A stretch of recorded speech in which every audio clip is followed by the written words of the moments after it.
Assalamualaikum teman-teman.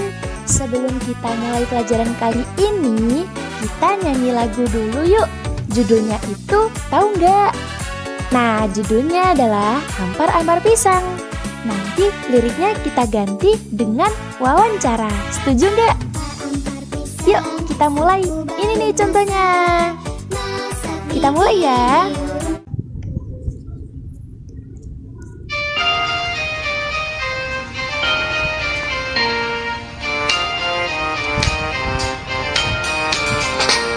Wawancara itu wadah ngumpulin data atau informasi dari narasumber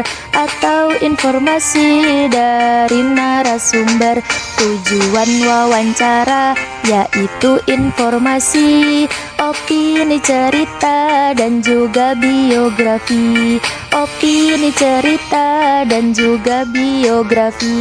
Tips dari wawancara itu bermacam-macam. Pertama, persiapan dan buat pertanyaan. Kuasai materi, lalu pengenalan. Jangan lupa salam memperkenalkan diri. Hormati norma-norma. Lanjut ke datanya. Akhiri dengan ucapan terima kasih. Jenis-jenis wawancara itu ada 4. Terpimpin, individual, bebas, dan kelompok. Jenis-jenis wawancara itu ada 4. Terpimpin, individual, bebas, dan kelompok. Adalah cara untuk mengumpulkan data atau informasi.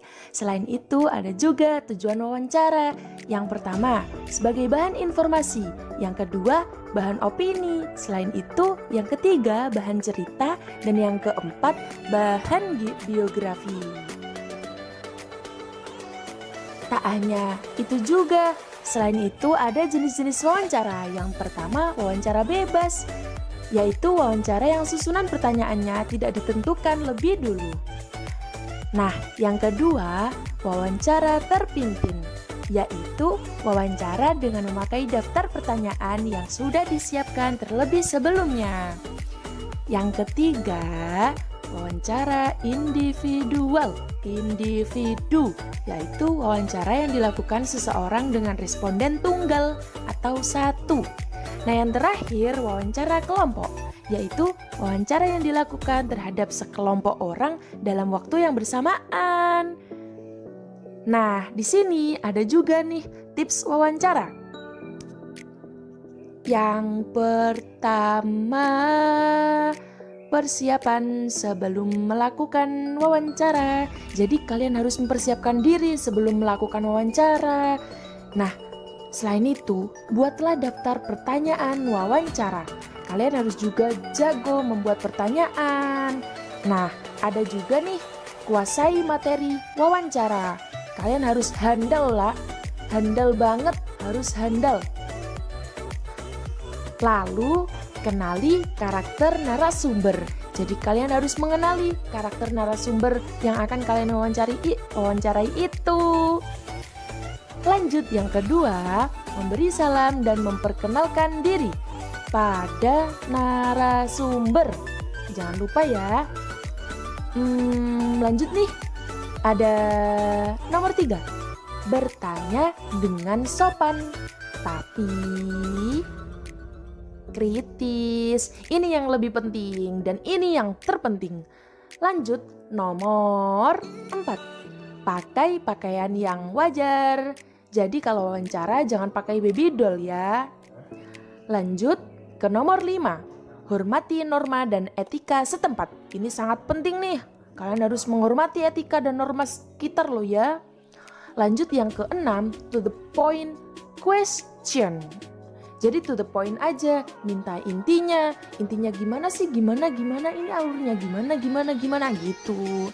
Yang ke-7, jangan lupa menanyakan nama, umur, alamat, dan jabatan narasumber karena ini penting sekali sebagai data untuk media cetaknya atau media elektronik. Yang terakhir, akhiri wawancara dengan salam dan ucapan terima kasih. Nah, itu tadi penjelasan dari materi wawancara. Di sini juga ada tugasnya loh.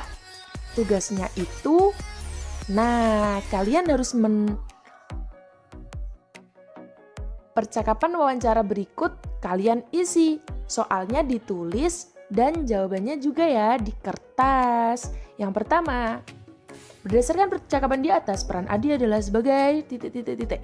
Yang kedua, Pak Rahman adalah seorang tiktok, tiktok, tiktok, tiktok, tiktok, tiktok.